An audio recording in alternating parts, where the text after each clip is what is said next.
I wouldn't have the career I have today if I hadn't had my show killed in HBO. It was like out of the darkest stuff that I've had to deal with career-wise, that the best career stuff came out. And I couldn't have written that.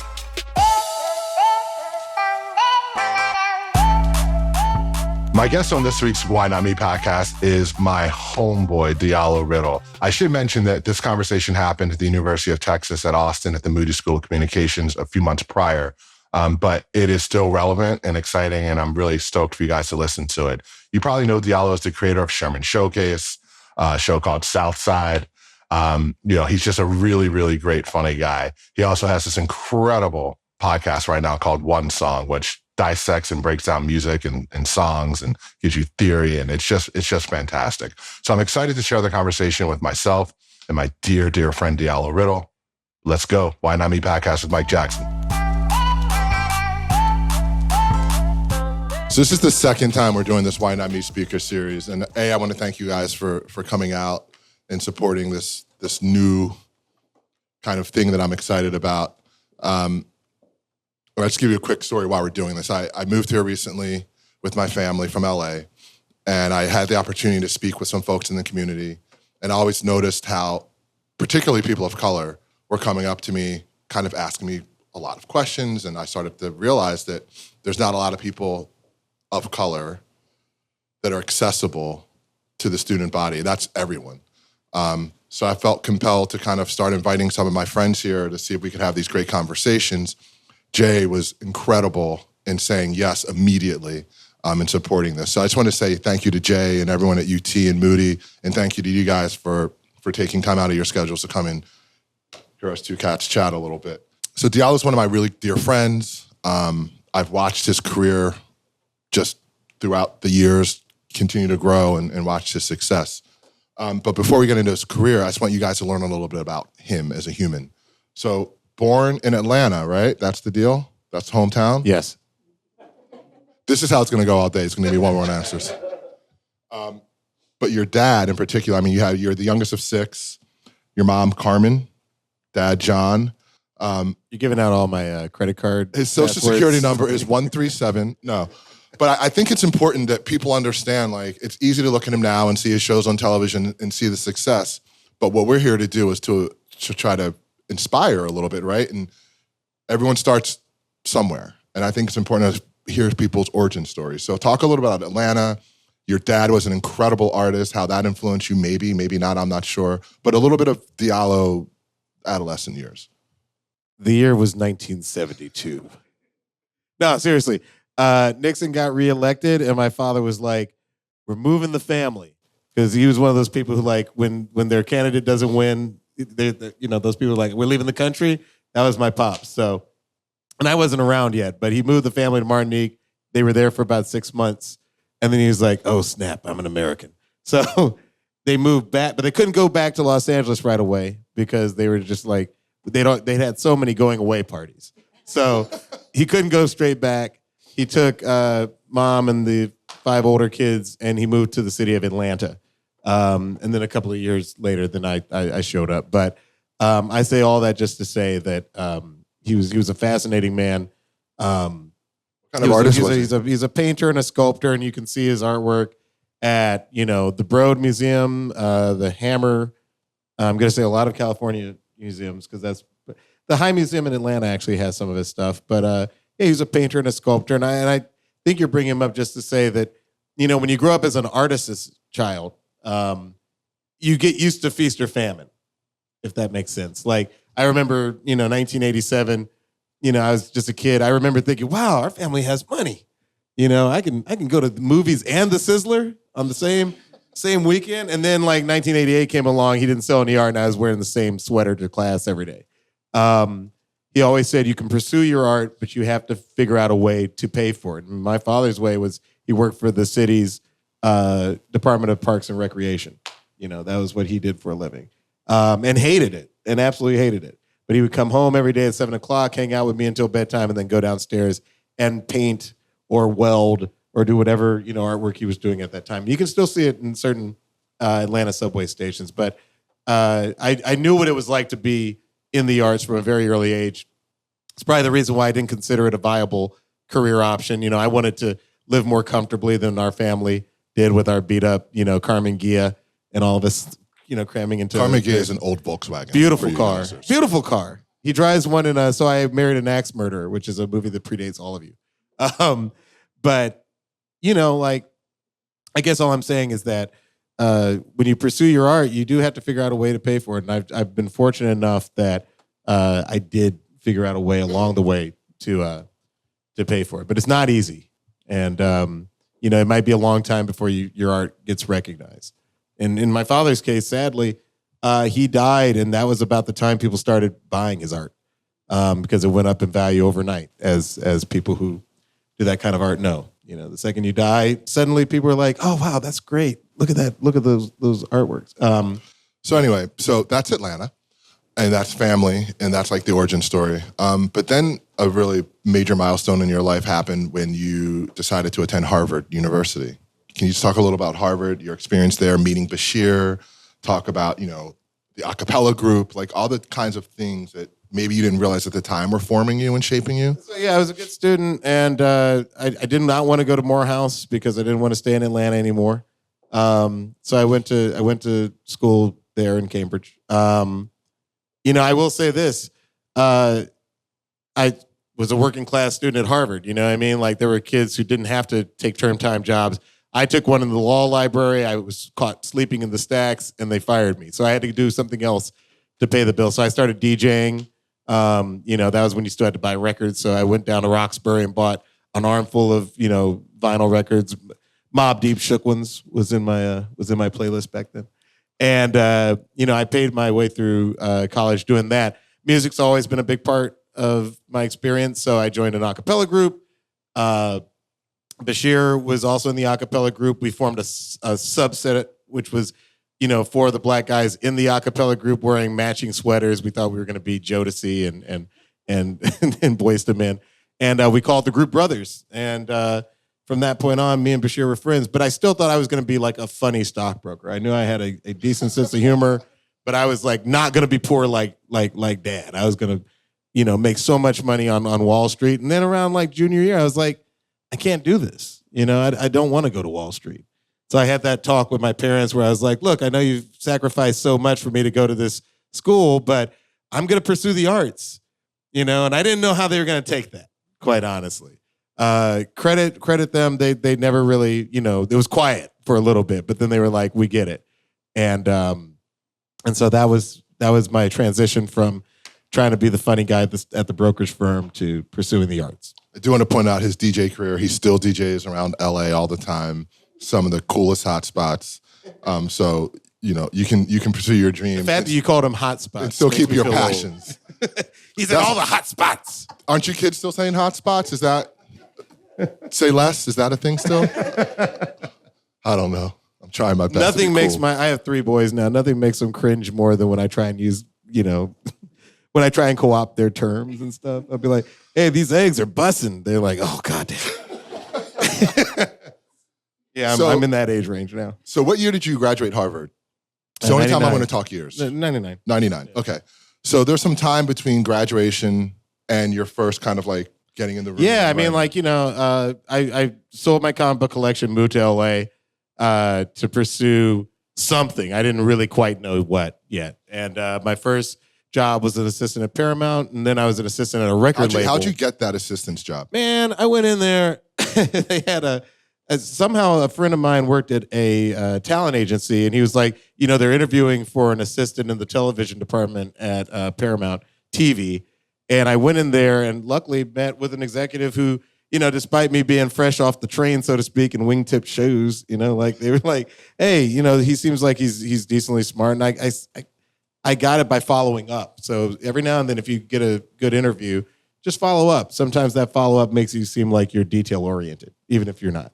But being detail-oriented will always help you, whether it's in the boardroom or in your artwork, the ability to sort of see there's something wrong with this shot and be able to figure out before anybody else, this is how we can fix it, will do you an invaluable amount of good on any set, whether you're the director or not. I think it's important for you guys as you're starting your journey, you're getting your degrees and you're doing your student projects and all these different things to kind of create your calling card. I do think it's important to understand life post-graduation as you're pursuing your dream and the different things and hurdles that could present themselves. So I'm curious, like, what were some of the jobs that you had beyond Paramount assistant? Like, tell me some of the gigs you had to kind of take on in your pursuit. Well, they don't pay you much as an assistant. That's, that's first thing. So you might have to take a second job. My second job was in the mall. I got a job at Banana Republic. So, and it was good because I could buy, like, with my employee discount, I could buy, respectable clothes to be an assistant, at whatever it was, 50% off. So, and that was like my original, like, sort of like crew of people. We all worked at Banana Republic. But are you thinking about writing at this point? No, writing came along. So, I'm an assistant at Paramount, and then I'm an assistant at a record label. I'm still trying to find out what I'm going to do in life. And I think it's okay. I think some of you are probably in your 20s. It's okay to use your 20s to figure out what you're going to do with your life. You might try something and be like, ooh, this isn't working. And then just get out of that. I mean, I think it's okay. It's called the quarter life crisis. I definitely suffered from one of those. But my mom, rest her soul, she saw me and Bashir eating. She was feeding us, we would go over her apartment. By this point, Dad had passed. We went over to her apartment. She was feeding us dinner. We had her cracking up. And she was like, you guys should start writing this stuff down. You guys are funnier than so many of the people on TV. Just, why don't you guys write this down? And I always joke that, like, being African-American, I come from an oral tradition. Like, the idea of writing it down was like, I was like, you can get paid to be funny? Like, that's ridiculous. But we started writing the stuff down, and it was immediately sort of a hit. And I think you guys appreciate this. So, it's the mid-2000s at this point. YouTube is just getting started. We're like, we're going to post this stuff on YouTube. Trust me, it's going to become relevant to what I have to wrap it around to. And I was like, oh, let's form a sketch group, and then we'll post that stuff on YouTube. So we held auditions, being nobodies, not knowing anybody in Hollywood. We held auditions for our sketch group. And because we were sometimes funny on stage, some really good actors and actresses came out to those auditions. And so our very first foray into entertainment, 2006. Is this the message? This is about to be the message. But it started off as Cleo's Apartment, which is the random title of a Marvin Gaye song. But we thought that was cool. We were like, oh, that's a deep cut. Our first group was me and Bashir, Wyatt Cenac, Robin Thede, Nika King from Euphoria. She plays Zendaya's mom. And Nefertari Spencer, who's on Southside, which is one of our shows, and Sherman Showcase, which is another one of our shows. I say all that to say, at the time we formed that group, nobody had done anything. Wyatt was the famous one. It was because he had written on one season of King of the Hill. You know what I'm saying? Like, I remember, I can still see Robin Thede's audition, and it was just like, because we're about the same age, and it was just like, oh, she's got it. She's super funny. She can do voices, and she can do characters. And I think that that's what's so important. When I have people reach out to me now, and they're like, how do I get into this business? I'm like, guess what? Congratulations, you're in it. Just the fact that you are trying to do it means that you're in it. And all you have to do next is you have to find some people, preferably at your own level, and since you guys are all generally young, you can kind of find them everywhere. They're in your classes, and they're, when you join, like, an improv theater, they're there too. Just get people on your own level, and then all of you guys just build each other up and just work together and shoot things and post them online. I mean, when we posted on YouTube, people at lunch are going to find this funny. We actually had a piece go viral. It got like, ironic, right? It got like 2 million views back when that was a lot. So we were on CNN talking about that piece. And it was just because we shot something that we had written and written an original song for, that we cast with our really funny friends, and something happened. Nowadays, that's a lot harder to do in that sphere. But I know for a fact, we took a meeting just a couple of weeks ago with some guys who had been posting some videos on Instagram, and they're not getting like millions and millions of views, but they're getting enough views that somebody told us about them. And then we sat down with them, and guess what? Now we're going to try and build a TV show with them because we have a deal with Warner Brothers. I say all that just to say, just start doing it with your friends. You don't have to be anybody famous. Nobody has to open a door. If somebody does that, nice, but you don't have to have that. All that time that you shoot with your friends, you're learning the craft, and that's the important thing. And to that point, in respecting the process of creating the sketch comp Cleo's Apartment, which became The Message, which ultimately aired on HBO and AOL, coming out of that, I'm assuming that's when Chocolate News started coming about and Comedy Central and joining the writing staff. Did that sketch experience and writing all that, was that your calling 100%. card? It made us producers and writers. So we originally came to this as writers. We wrote something that we couldn't even, we had auditions for it, but nobody seemed to really get it. So then we threw ourselves into it. So now we're writers and actors. We got a little bit of money from HBO Online, is what they used to call it, and AOL back in the day. This was around 2008. And we took that little bit of money. It was like $1,000 a week, which to us at that time might as well have been $1 million a week. Like we were like, someone else is going to pay for these wigs? This is amazing. And so then we got that money, and then we started, shooting some stuff. Like I said, one of them went viral. CAA called us up. William Morris called us up. We eventually signed with Bernie Brillstein and some other people.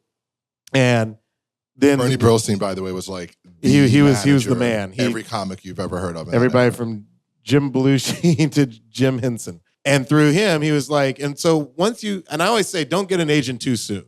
Get an agent once you're already creating stuff on your own, and then they'll be able to help you way more than if you think, oh, if I get an agent, they're going to give me my big break. No, you can make yourself your big break.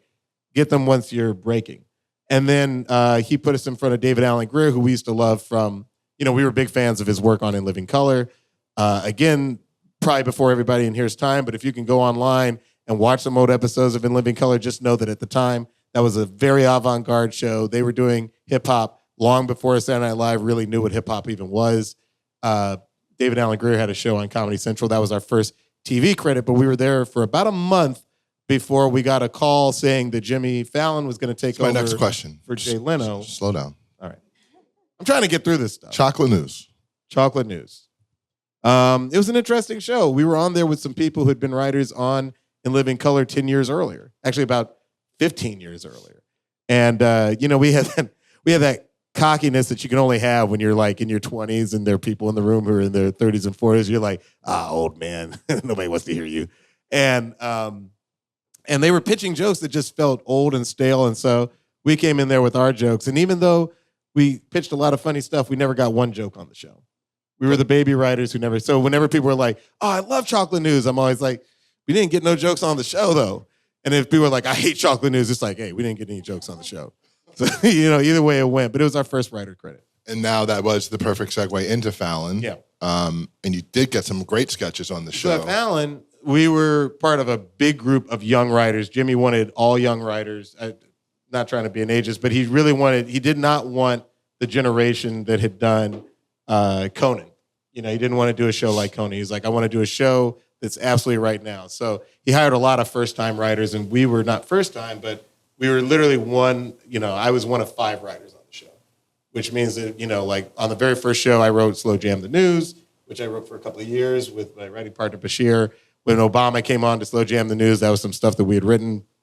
We did History of Rap with Justin Timberlake. Jimmy's thing was always like, I want to bring like spectacle. I want people to like be talking about it and sharing, the clip on YouTube, even if they aren't watching the show live. And we helped build that show. And he's always given us credit as somebody who, me and Bashir, we were like people who helped define what that show was going to be. And what's the process like writing for Timberlake and these celebrities when they Everybody's different. Some people were mad cool, Timberlake was generally pretty cool. Some people just came in wanting to do anything. I remember Ludacris was really cool. Surprisingly, Gwyneth Paltrow was really cool. How does it work? Like they're cool. I mean, okay, so you come in at 9 o'clock. What's the process? You come in at 9 o'clock. If you work on a late night show, here's the process in case you luck out and get one of those jobs. You come in at 9 o'clock. You sit down with the host. Nowadays, I hear a lot of the hosts don't sit down with the writer's room. You have to pitch the head writer. But when I was there, Jimmy would sit there. We pitch 3 ideas apiece for what the bit in the show was going to be that night. By 10:30, he made a selection of what was going into the show. By noon, you had to have the script. Probably 12:30 if you got an extension. By 1 o'clock, you were sitting down with production.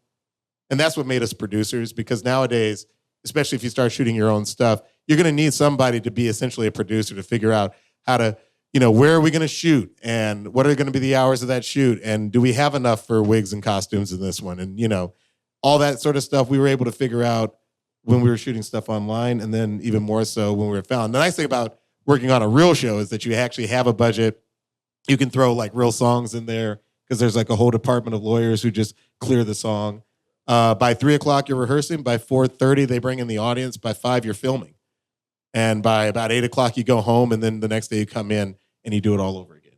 We were there for 4 years. It is a grind. And that's whether you work for Fallon or The Daily Show or, Jesus Amaro, rest in peace. Like whatever show you work on, that is they didn't die, but the show's gone. Some of y'all look like, what? I was like, no, they're alive. So post Fallon, I find it an interesting time in y'all's career because you have the success, you have like these hit sketches. And I know at some point you sold your first big show to HBO Brothers in Atlanta. What's life like post Fallon? What's the path to get the Brothers to Atlanta? How long does it take? We sold Brothers in Atlanta when we were still at Fallon, and we gave 8 months notice to Fallon. I don't suggest giving 8 months notice to any job. It's like way too much time. Like people start deciding, well, they're not going to be here long, so we're going to treat them how we really feel about them. The period after Fallon was really exciting at first because here we are, we're developing a show at HBO. We're meeting people like Issa, who remains a friend. She was developing, Insecure. We're developing Brothers in Atlanta. Baratunde Thurston had a show developing over there. Like we were all part of a class. Yeah, well, Be Black. Yeah, y'all were producing it. Damn right, we were producing.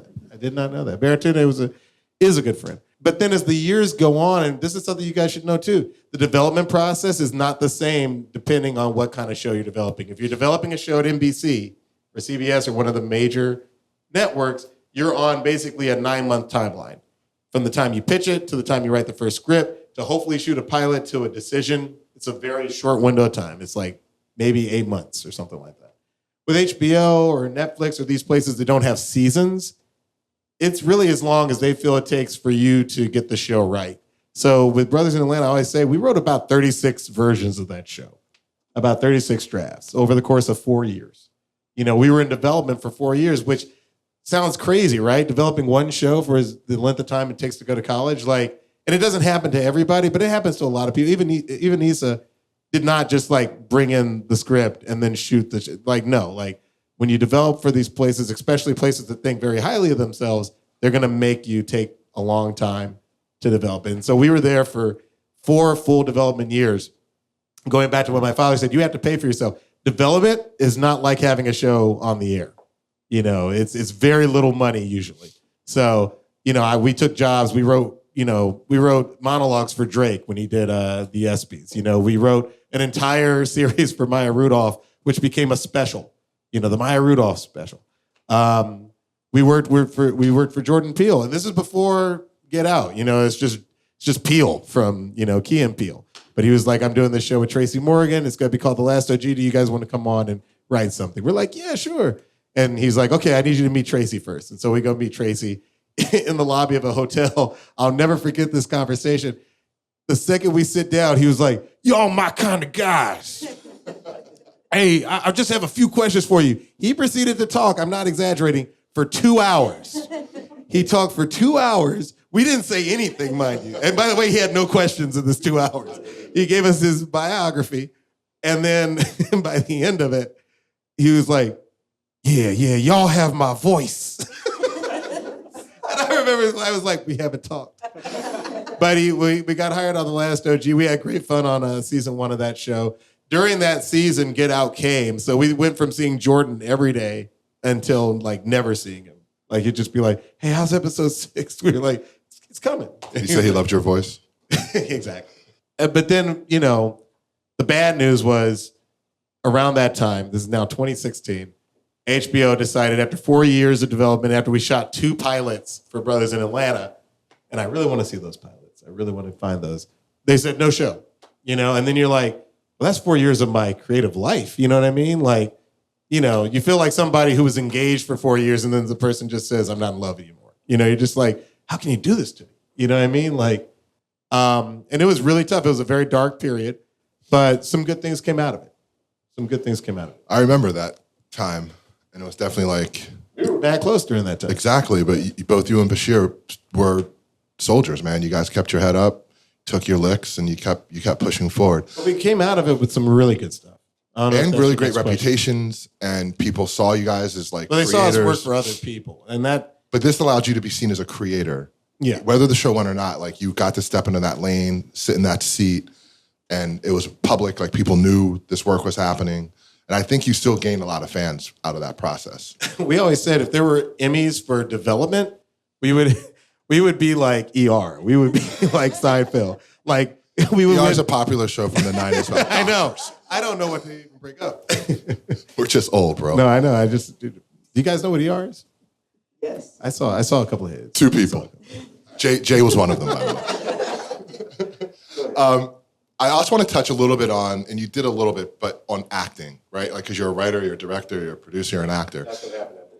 And obviously, you know, sketch was a wonderful foundation for your acting chops, but I didn't see it coming. I didn't see you, you know, getting a recurring role on Silicon Valley and then leading, you know, a series regular on Marlon. Talk a little bit about the acting journey and beyond sketch and like how you got into that journey and like that process, Creighton, and just what it felt like, what it looked like. This will be helpful for the actors in the room. I went in for a Silicon Valley audition, and I didn't get the part. But they were like, man, it was a really good audition. We'll keep you in mind for something else, which sometimes when they tell you that, it's total BS. Lies. But, yeah, total lies. But in this case, I got a call like about 2 or 3 weeks later. They were like, hey, we want you to play Hooli General Counsel. And I ended up getting, if I had gotten the part I wanted, I would have been in 1 episode. Because they gave me this other part, I was in like 3 seasons of the show. And never like, you know, one of the main 5 guys, but like always just popping up here and there. And it just, you know, it's like exercising. It gets you into a rhythm. And suddenly you don't feel crazy when you're like in scenes with actors you love, like, you know, Will Ferrell or whoever else, you know, I've had the chance to work with. And so the first time I went in for my audition at Marlon, I had never met Marlon Wayans before, but... Really quickly before you touch on Marlon, I really like that show, Rise. Oh, thanks. And you were like, I don't know if you're in an episode or multiple episodes. Multiple episodes. How did that come about? What's that came show after and what's Marlon. the show? So when you impress a show, you tend to end up on that show again. When you impress a network, they tend to put you in more shows on that network. So after my successful audition for Marlon, I got to know a lot of the network people. And so when they were launching another show, they were like, hey, you come and do this show too. It's why you see Jeffrey Wright on so many HBO shows. At some point, everybody at HBO is like, oh, just get Jeffrey Wright to play the robot. You know what I mean? Like, it's just a thing, you know? So, what was the show about? The show Rise? Yeah. I thought you were talking about Westworld. I was like, well, now we'll never know. Very disappointed about that. Can we just talk about Westworld? Rise was, it was based on a book. It was about a school where all the kids are in the arts and they're all, you know, basically taking part in a play, you know, and I think my season was Spring Awakening, you know, but I played like the the cool but sexy in a nerdy way professor. And I had my first on-screen kiss with, I know, unbelievable, right? I had my first on-screen kiss with Rosie Perez, which was kind of crazy. That's like boyhood crush come to life. I know, 12-year-old me was like, girl from White Man Can't Jump, really? This is amazing. I love acting. Super nice, and it's just awkward. I wish this for every actor to have that first on-screen kiss because there's like a million people standing right here, and you have to really create that intimacy. It's bananas. But I had a lot of fun on that show. So now our buddy Marlon, who by the way takes credit for my entire life now. Yeah, like me and my wife, my babies. He's like, your babies are because of me. That's true. Well, Marlon, he's got an illness. Like he lives off of people giving him credit for stuff. So True story. Are we recording? Are we recording?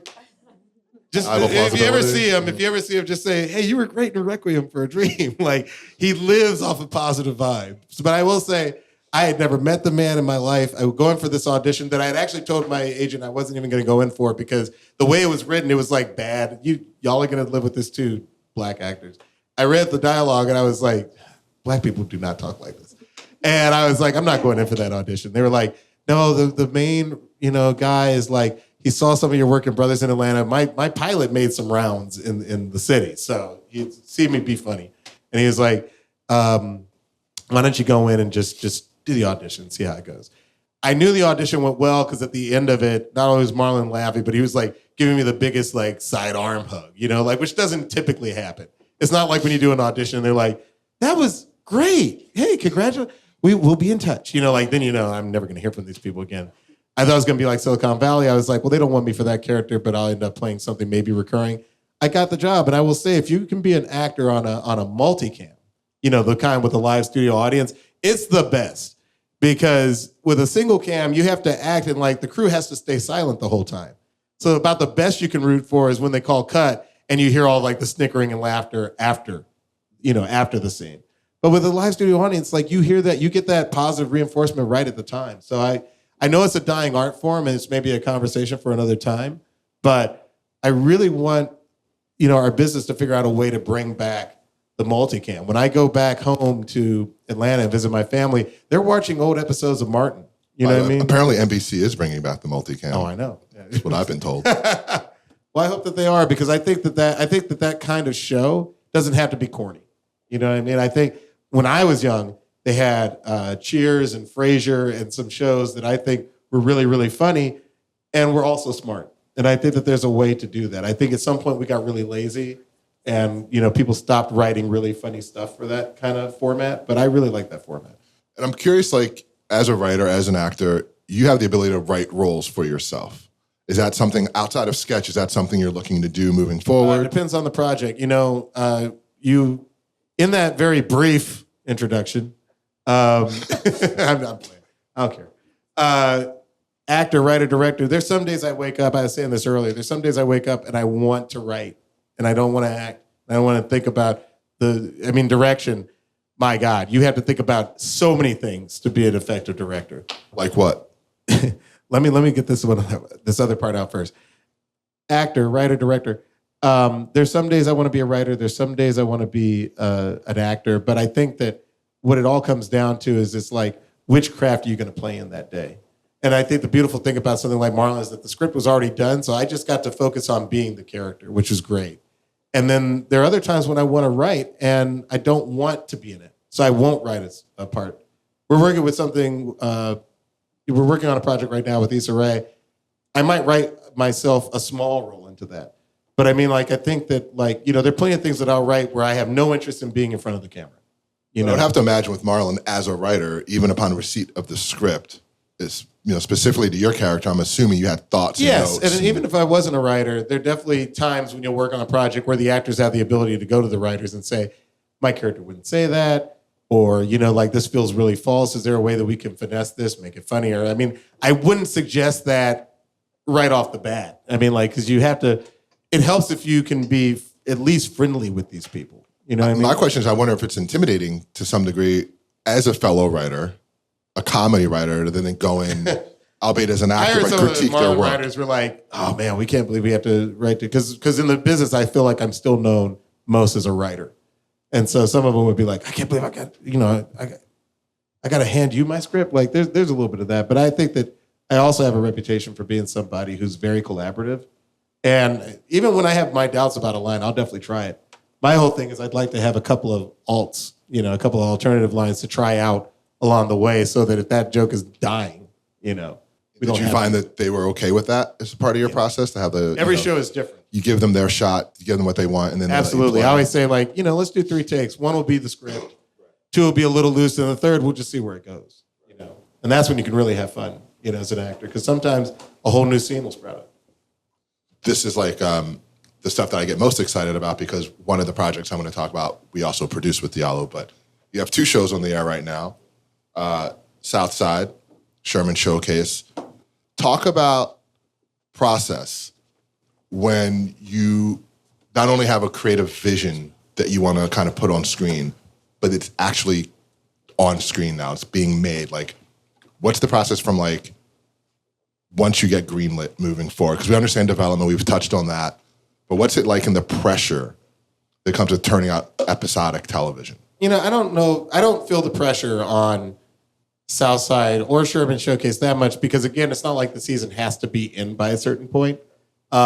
With Southside, we went to Comedy Central at the time before it was on HBO Max. So we were like, this is set in the world of Rent-A-Center, and we had to tell them what Rent-A-Center is because the people you're typically pitching don't know what a Rent-A-Center is. But to those who don't know, it's like you go in there and you're like, hey, I want a TV.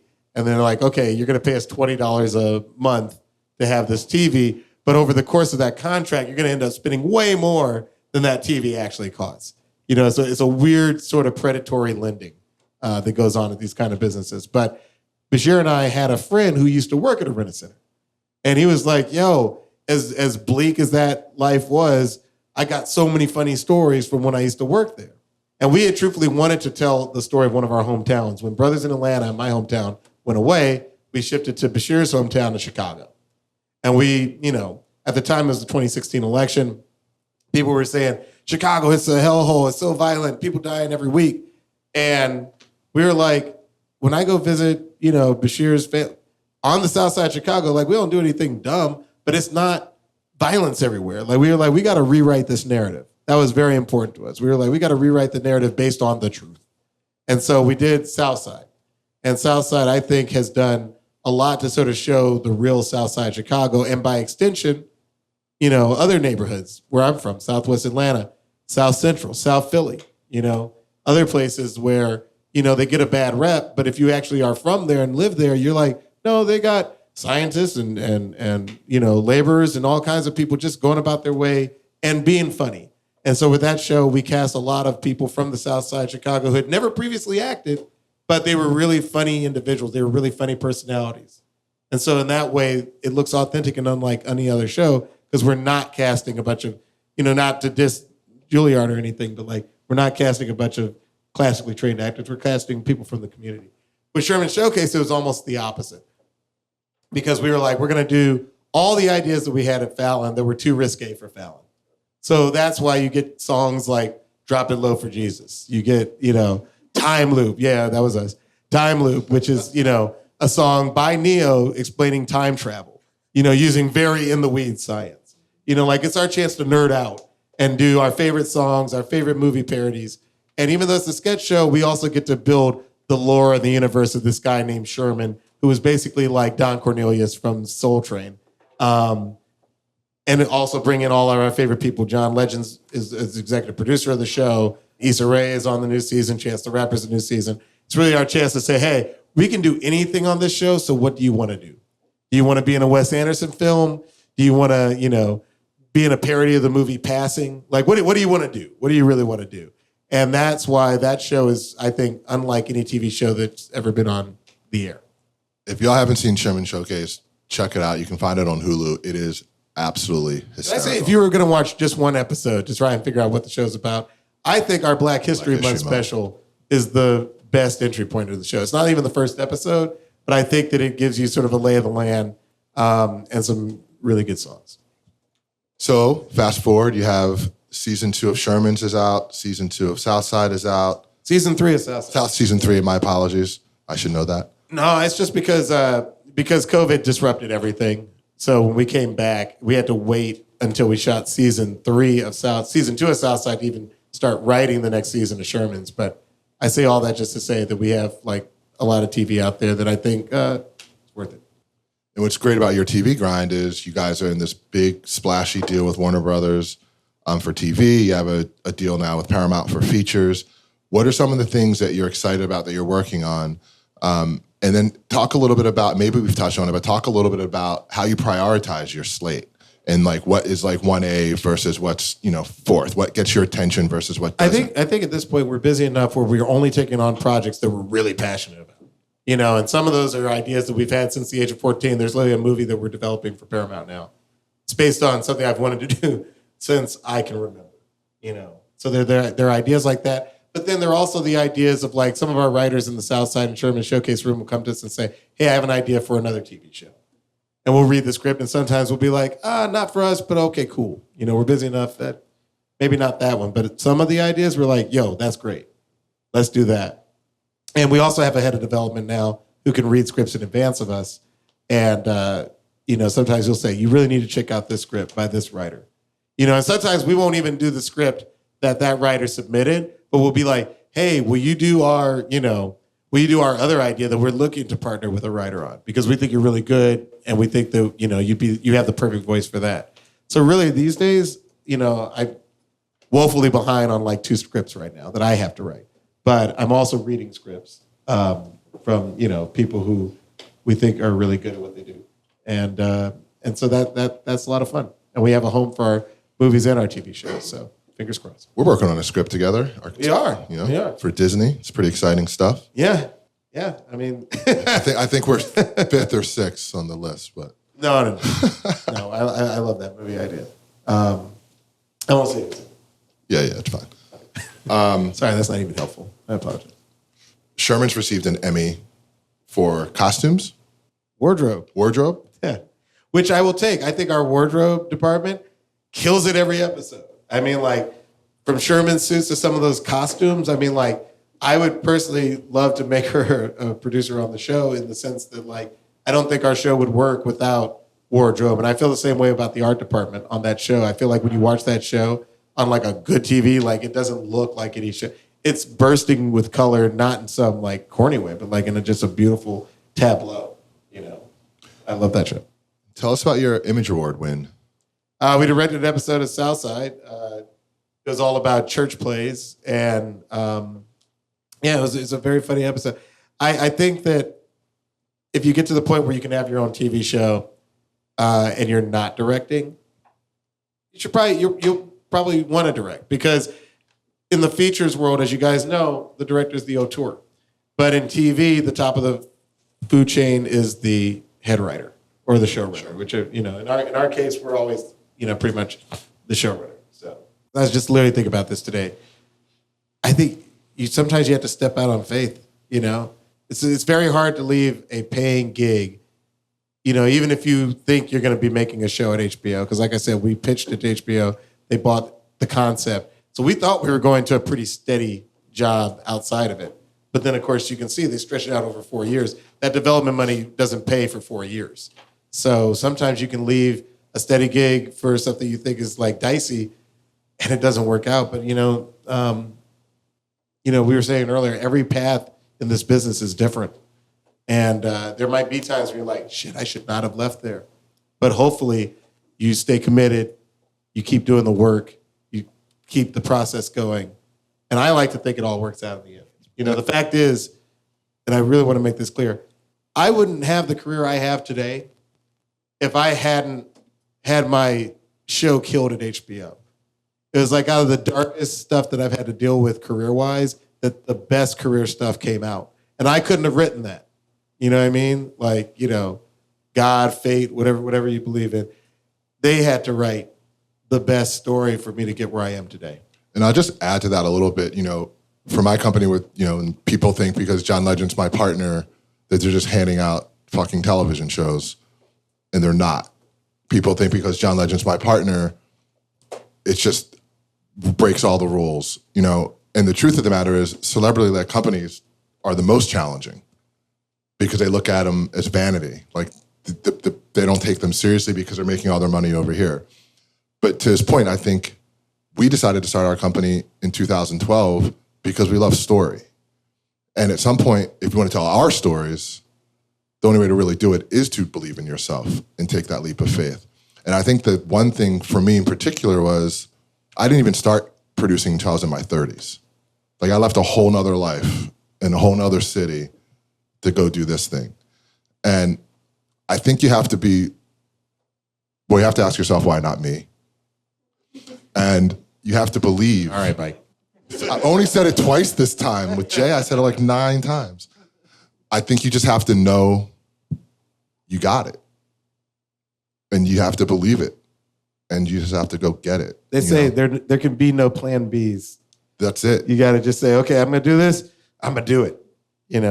No one's going to believe in you more than you believe in yourself. But here's the thing. The minute you believe in yourself and you're projecting that sense of self, everyone's going to see it. And they're going to be drawn to it. So just, stay focused, believe in yourself, and jump. And take the chance. Yeah. Thank you guys so much.